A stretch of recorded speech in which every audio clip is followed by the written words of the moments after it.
Welcome to The Explainer. So, have you ever stopped to wonder how Netflix manages to keep your favorite shows streaming without a single hiccup, even when an entire Amazon Web Services region just straight up goes down? It's a pretty massive engineering challenge. When disaster strikes, Netflix has to instantly shift millions of viewers to different servers in entirely different geographic regions, and they have to do it without anyone noticing even a tiny glitch. To handle a sudden massive traffic shift like that, Netflix relies heavily on auto-scaling. Basically spinning up new servers on demand. But here's the catch. For apps that start up instantly, auto-scaling works like magic.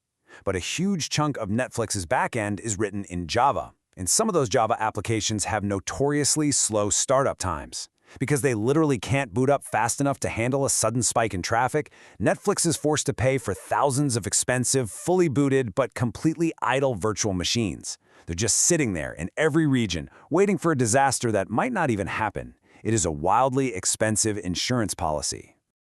Okay, let's dive into this. We're going to quickly walk through the Netflix Java problem, enter Project Layton, the pipeline puzzle, engineering the workflow, and finally, results and what's next. All right, Section 1, the Netflix Java problem. To really wrap our heads around this, let's look at the sheer scale. When you open the app, you aren't just talking to one single server. You're actually triggering this massive cascade of requests across something like 3,000 different microservices running behind the scenes. And the vast majority of these run on the Java virtual machine. So if you can shave even a few seconds off the startup time of these services, you can move them out of that expensive idle capacity pool and right into standard on-demand auto-scaling. At Netflix scale, shaving off a few seconds translates directly into saving massive amounts of money. Which brings us to Section 2. Enter Project Layton. To tackle this, Netflix engineers started looking at a highly anticipated development in the Java ecosystem. And this brilliantly illustrates the core concept. Project Layton is actually named after the Leyden jar, which is this 18th century device used to store static electricity so you could use it later. In the Java world, Project Layton aims to perform heavy, time-consuming startup operations like class linking and loading ahead of time. Basically, AOT. You're essentially recording the electricity of your application starting up, storing it, and then using that saved energy to jumpstart your production instances way faster. Now, in theory, getting this to work is elegantly simple. You add one JVM flag to capture your startup training data and a second flag to use it. But, as this classic meme perfectly captures, there is a massive gap between the basic idea and the complex reality. It's the whole draw two circles, then draw the rest of the owl problem. Taking an AOT recording and deploying it across thousands of highly customized production services without breaking anything, that is an enormous operational headache. The JVM doesn't tell you how to orchestrate all this, it just hands you the tools. And that headache leads us right into Section 3, the pipeline puzzle. So the crucial point here is that Project Layton is incredibly strict about how you use its recordings. The environment where you record the training data must almost perfectly match the environment where you actually use it. The JVM version and configuration gotta be identical. The operating system and CPU architecture, down to the specific vectorization instructions, they must match. Your class path has to be fully packaged as jar files, no loose directories allowed. And honestly, most importantly to get decent optimizations, the traffic hitting the app during the recording phase needs to accurately represent a real production workload. Break literally any of these rules and poof, you entirely lose the AOT startup benefits. Let's map those strict requirements against a typical deployment timeline just to see what our options are. A local developer's MacBook build immediately fails the OS JVM and ClassPath match. The continuous integration build fails the JVM and ClassPath requirements too. Now, by the time we deploy to a dedicated testing environment, the hardware and code might match perfectly, but the simulated test traffic doesn't look enough like real production load to be useful at all. So what about capturing the recording right in production when the app launches?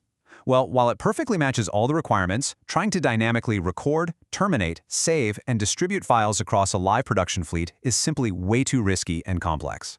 And that leads us to the perfect solution, canary testing. Netflix uses canary deployments all the time. That's where a tiny fraction of real user traffic is routed to a newly updated instance just to ensure it's stable before rolling it out to everyone.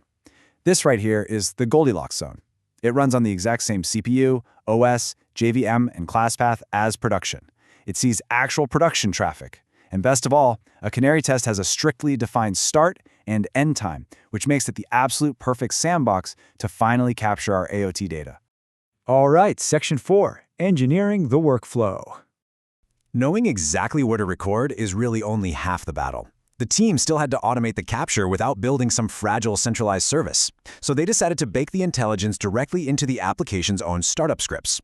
When an instance boots up, the script checks its local environment variables. If it detects that it's hanging out in a canary cluster, it first launches a super lightweight AOT orchestrator, and then it starts the main Java application. The orchestrator just sits there and watches. When the canary testing platform unregisters the app, meaning, hey, the test is over, the orchestrator issues a graceful termination signal to the Java app. This triggers the JVM to save the AOT archive to the local disk, which the orchestrator then scoops up and uploads. But listen, graceful termination is way easier said than done. As the team quickly learned, you can't just forcefully kill the process, or you completely lose the recording. If your app has rogue background threads hanging around, it just won't terminate. Furthermore, older versions of Project Layden essentially spun up a second hidden JVM to dump the archive. Think about that for a second. If your main application was already configured to consume, say, 75% of the server's memory, spinning up a second JVM with those exact same memory arguments caused the operating system to aggressively step in and kill the whole thing for running out of memory. They even had issues where the system's process manager, systemd, would terminate the orchestrator's upload before it could even finish, just because the main app had died. It was a seriously messy trial and error phase. Now, what's really interesting about this slide is how they tackled getting that captured data into storage as fast as possible. They utilized a compression algorithm called Z-standard. Instead of compressing the AOT archive into one giant slow-moving file, Z-standard allows them to compress independent data chunks. This means as soon as a single chunk is compressed, they can fire it off to an Amazon S3 storage bucket in parallel. They cleverly injected custom metadata frames into the file to keep track of where each chunk belongs. And finally, to ensure security without the heavy overhead of full-blown encryption, they embedded a cryptographic digest signed by the application's unique identity. That guarantees the file wasn't tampered with along the way. So when a production instance scales up, this whole process essentially runs in reverse. The startup script triggers a downloader tool. And because of those clever Z-standard metadata frames we just talked about, it can request multiple independent chunks from S3 simultaneously, stitching them all together directly in memory to maximize speed. If the server detects it has limited network bandwidth, it smartly falls back to a standard single-stream download to avoid overhead. It checks the cryptographic signature, and finally, it starts the production JVM using the AOT data. Because this entire download process blocks the app from actually starting, extreme speed optimization right here was absolutely critical. Which brings us to the payoff. Section 5, results and what's next. After navigating all those strict requirements and frustrating out-of-memory errors, let's look at the actual data.